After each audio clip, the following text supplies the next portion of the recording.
Hey guys, welcome back to my YouTube channel. तो आज हम अपोथ सीरीज को फिर से कंटिन्यू करने जा रहे हैं। तो जैसे कि हमने प्रीवियस एपिसोड में देखा था, कोई इस वर्टेक्स से बाहर आता है और बोलता है कि तुम्हारी इतनी हिम्मत, तुमने मेरे लोगों को कैसे मारा। एपिसोड नंबर 516 की स्टार्टिंग होती है। वो बच्चा बोल रहे होते हैं हमें तो कुछ ज्यादा ही आगे हैं, ऐसा लग रहा है कि उन्होंने मरने से पहले हेल्प मांग ली थी। एक बर्ड बोलता है कि अटैक करो, उन्हें काट दो, अपने लोगों को अवेंज करो। व्हाइट एनिमी अटैक करने के लिए जा रहा होता है और बोलता है कि अपना ध्यान रखना। वो बच्चा बोलता है मैं भी हेल्प कर ही सकता हूँ। वैसे कुछ ज्यादा फ्लावर्स को क्रिएट कर रहा होता है, तभी उसकी तरफ अटैक आ रहे होते हैं। वेल वो जो बर्ड्स होते हैं वो अपने फेदर्स को यूज कर रहे होते हैं अटैक के लिए। वो बच्चा रोक रहा होता है उन्हें, तभी एक जो फेदर होता है उसके जो मास्क होता है उसे कट कर देता है। उसका मास्क पूरी तरह से 2 हिस्से में कट जाता है और हमें उसका फेस दिखाई देता है जो कि आधा शायद बर्न हो गया होता है। वुडियन बोलता है एवन क्या तुम ठीक हो? वुडियन उसके फेस को नोटिस कर लेता है। वो बोलता है बच्चा कि मेरी तरफ मत देखो। एक बर्ड हंसता और बोलता है इसके पास ह्यूमन की बॉडी है पर फेस एक मॉन्स्टर का है, कितना ज्यादा अगली है ये। वो हंस रहे होते हैं। तुम्हें बुरी फीलिंग आती होगी कि तुम हमारी तरह नहीं दिखते है ना। वो बच्चा बोलता है रुक जाओ। वो बोल रहे होते हैं हमने एक्सपेक्ट नहीं किया था कि तुम इतने ज्यादा बुरे दिखते हो। वो हंस रहे होते हैं सारे। बच्चा बोलता है मैंने तुम्हें बोला ना कि रुक जाओ। कुजाक गुस्सा होता है और वेल अपनी पावर को रिलीज करता है। कुछ ज्यादा ही वेन्स टाइप ऊपर की तरफ जाती हैं। वो बर्ड्स को मार रही होती है और एक को पकड़ लिया होता है उसने। वो बर्ड बोलती है ये क्या चीज है।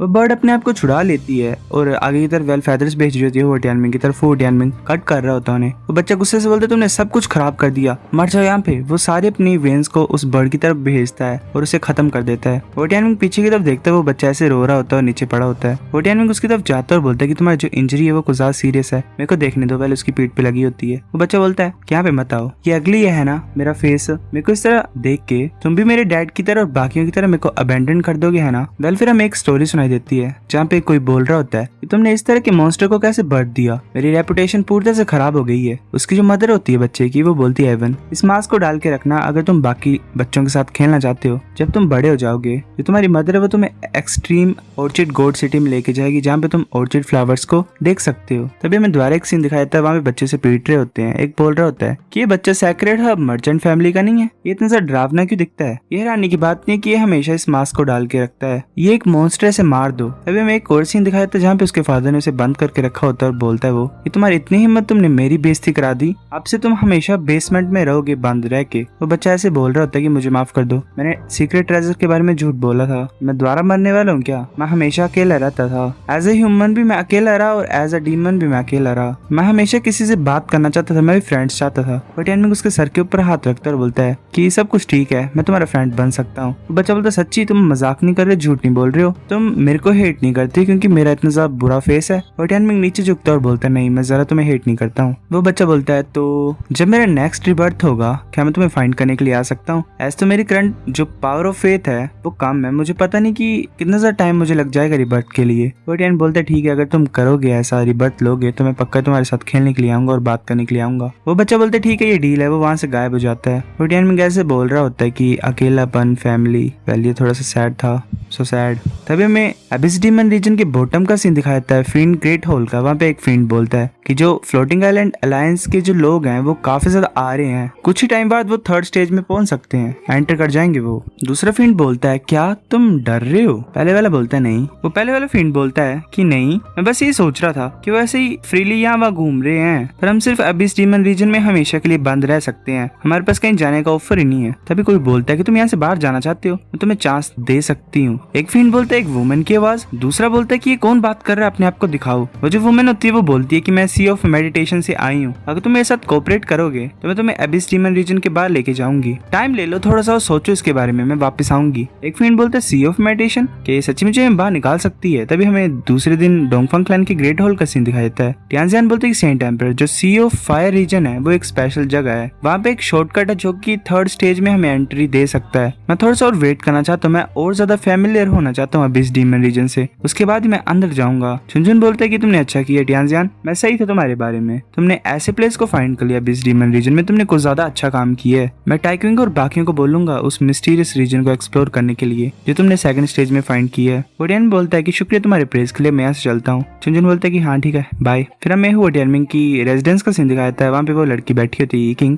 वो बोलती है कि काफी लंबे टाइम से वो चला गया है, मैं ये सोच रही हूँ कि वो आएगा कब वापस। तभी वोटियन उसे आवाज डालता है। ये किंग बोलती है यंग मास्टर तुम वापस आ गए हो, कैसी रही तुम्हारी एक्सप्लोरेशन, क्या तुम्हें कोई चोट चोट तो नहीं लगी है। वोटियन बोलता है कि मैं ठीक हूँ, एक्सप्लोरेशन बिल्कुल स्मूथली गई है, मैंने एक शॉर्टकट फाइंड कर लिया 3rd स्टेज को, जिससे सेंट एम्परर को अच्छा लगा एक तरह से। ये किंग बोलती है ये तो ग्रेट है यंग मास्टर। वोटियन उसे हक कर लेता है और बोलता है है कि जैसे हम बात करते हैं उसे हम चेंज कर देते हैं। तुम्हें पता है मेरी और तुम्हारी शादी हो गई है, हम ऑलरेडी एक फैमिली हैं। ये किंग को ज्यादा मतलब खुशी होती है एक तरह से और बोलती है ठीक है, well who Ming deserve better, मतलब वैसे बेटर नहीं, लड़की अच्छी है बट मरना नहीं चाहिए। फिर हमें डे 2 द इक्वालिटी अल्टर का सीन दिखाया जाता है। वहाँ वो सब पहुंच जाते हैं। जियोन बोलते हैं कि जो इक्वालिटी अल्टर है वो सामने है, उसके सामने प्रेयर टैबलेट है जिससे वार्डन रेस अपनी पावर्स को पाती है। इक्वालिटी अल्टर को डिस्ट्रॉय कर देंगे तो जो स्ट्रेंथ इक्वलाइजिंग एबिलिटी है वो भी डिसअपियर हो जाएगी। तभी जो वार्डन रेस होते हैं मतलब वो आ जाते हैं बचे हुए। एक एल्डर बोलता है कि जियोन क्या तुम सच्ची मुझे ये करना चाहते हो? जियोन ऐसे सैड होती है, बोलती पैट्रियार्च मुझे माफ कर दो।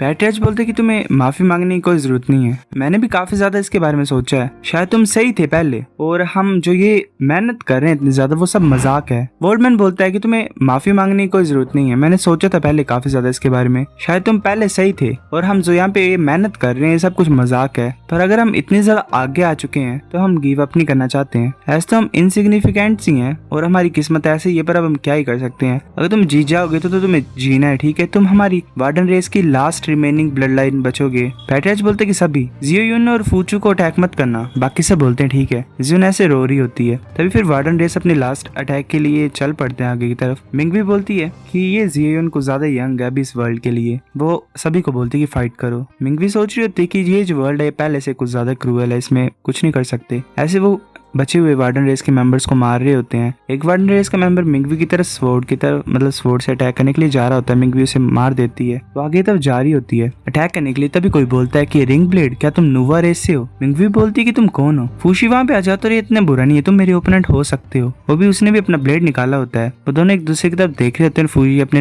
डबल ब्लेड्स को लेकर आगे की तरफ अटैक करने के लिए आ रहा होता है। मिंगवी अपने राउंड ब्लेड को आगे की तरफ भेज रही होती है फूजी की तरफ, पर फूजी अपने दोनों ब्लेड से उसे रोक लेता है और डिफ्लेक्ट कर देता है मिंगवी को पीछे की तरफ। मिंगवी सोच रही होती है कि ये बड़ा अजीब तरीके से मूव कर रहा है, पर ये कितना ज्यादा फ्लेक्सिबल है, इससे फाइट करना थोड़ा बहुत मुश्किल होगा मेरे लिए। तो फूजी ऐसे अपने डबल ब्लेड से अटैक कर रहा होता है मिंगवी की तरफ। मिंगवी थोड़ी सी प्रॉब्लम में होती है। मिंगवी का राउंड ब्लेड और वो जो उसकी स्वॉर्ड होती है वो आपस में टकराती है। मिंगवी की जो रिंग होती है वो उड़ जाती है। मिंगवी सोच रही होती है सही नहीं है। तभी वो जो होता है फूशी वो अपनी स्वॉर्ड से मिंगवी की चेस्ट के आर पार कर देता है। तभी लूजिंग जल्दी से वहां पहुंच जाता है अपनी स्वॉर्ड से और वेल फूशी की तरफ अटैक करने लगा होता है। फूशी पीछे की तरफ बैक डाउन होता है, मतलब पीछे मूव करता है बचने के लिए। वो सोच रहा होता है मैं इसकी स्वॉर्ड को तो प्रिडिक्ट कर ही नहीं पा रहा हूँ। लूजिंग पीछे की तरफ जाता है मिंगवी के पास और बोलता है कि ब्लेड को बाहर मत निकालना, बच के रहो। फूशी बोलता है कि एक और इंटरेस्टिंग इंसान यहाँ पे आ गया है। वो अटैक करने के लिए आगे तो जा रहा होता है। तो फूशी बोलते है कैसी साउंड है? वेल लूजिंग अपनी पावर यूज करता है वो स्टार वाली और फूशी के ऊपर अटैक करता है। फूशी पीछे की तरफ भागता है। फूशी बोलता है पावर ऑफ ट्रूथ ये तुम्हें कहाँ से मिली? लूजिंग सोच रहा होता है कि इसे कैसे पता इसके बारे में, ये कौन है? अभी टाइम नहीं सोचने का। वो बोलते तुम्हें जानने की कोई जरूरत नहीं। वो अपनी स्वॉर्ड से अटैक कर रहा होता है। फूशी उसे डॉज कर लेता है। वो जल्दी से लूजिंग फिर से उसके ऊपर अटैक करने लगा होता है। मिंगवी ऐसे ही सोच रही होती है कि मैंने एक्सपेक्ट नहीं किया था इतनी ज्यादा सीरियसली इंजर हो जाऊंगी मैं इस जगह पे। वो सोच रही थी क्या आज के दिन मैं सच्ची मुझे मर जाऊंगी। लूजिंग सच्ची मुझे कुछ ज्यादा डिटरमाइंड और रेकलेस भी एक तरह से। अगर वो यहाँ पे है तो हमारी रेस के लिए होप है। तभी एक और हमें इंसान दिखाई देता है वार्डन रेस का। वो मिंगवी के इंसान को मार देता है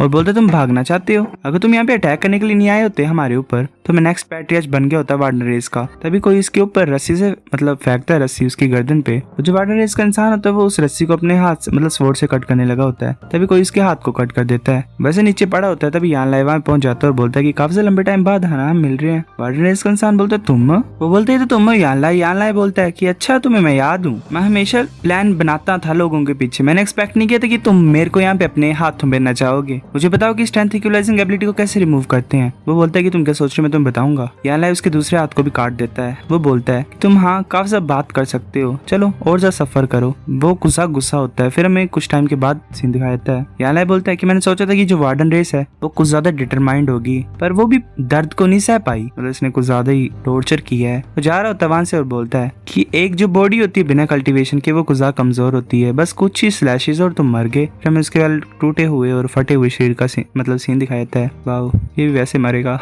वो बोलते कि बाकी कुछ ज्यादा बिजी है फाइट करने के लिए, कोई भी इक्वालिटी अल्टर को प्रोटेक्ट नहीं कर रहा है, चलो वेट करो सभी मरेंगे यहाँ पे। फिर हमें इक्वालिटी अल्टर का सीन दिखाया जाता है। फूजी लूजिंग को काट देता है और उसकी स्वॉर्ड को उसके हाथ से छुड़ा देता है। लूजिंग सोच रहा होता है कि क्रिस्टल ऑफ ट्रूथ को यूज करके मैं इसे हरा नहीं पा रहा हूँ, इतना ज्यादा स्ट्रॉन्ग कैसे हो सकता है? फूशी बोलता है कि क्या तुम नहीं बताओगे मुझे कि तुम्हें कहाँ से मिली ये पावर ऑफ ट्रूथ? लूजिंग अपने हाथ पे वो स्टार द्वारा ले आता है और फूशी के ऊपर अटैक कर देता है। फूशी जल्दी से मूव करता है और लूजिंग को पीछे से पकड़ लेता है। लूजिंग की वो लेजर नीचे गिर रही होती है। फूशी बोलता है कि तुम मुझे नहीं बताओगे तो मैं तुम्हें फोर्स कर दूंगा बताने के लिए। तुम्हें डर नहीं लगता है? तुम ये सोच रहे हो कि मैं तुम्हें मारूंगा नहीं। लूजिंग अपने आप को छुड़ाने लगता तभी फूशी उसके हाथ को पकड़ता और वेल शायद तोड़ देता है। फूशी बोलता तुम अभी भी स्ट्रगल करना चाहते हो। तो लूजिंग को वेल लात मारता है। लूजिंग ऐसे नीचे पड़ा होता है, बेहोश हो जाता है वो। फूशी बोलता है कि एक्चुअली मैं गैस कर सकता हूँ कि तुम्हें कहां से मिला, ये तुमने शायद जी से पाया है। मैं पहले उसके पास गया था जब मैं इस वर्ल्ड में आया था, पर उसने मेरे को कम्प्लीटली इग्नोर कर दिया। लूजिंग सोच रहा था जी, तो अच्छा उस क्योशियन कोड का नाम जी है। सो गाइस एपिसोड नंबर 516 इतना था। अगर आपको वीडियो पसंद तो लाइक करनी भी है, फिर लाइक कर दो, शेयर कर दो, साथ कमेंट करके बता अगर आपको वीडियो कैसा लगे। सब्सक्राइब करो। तब तक के लिए बाय बाय।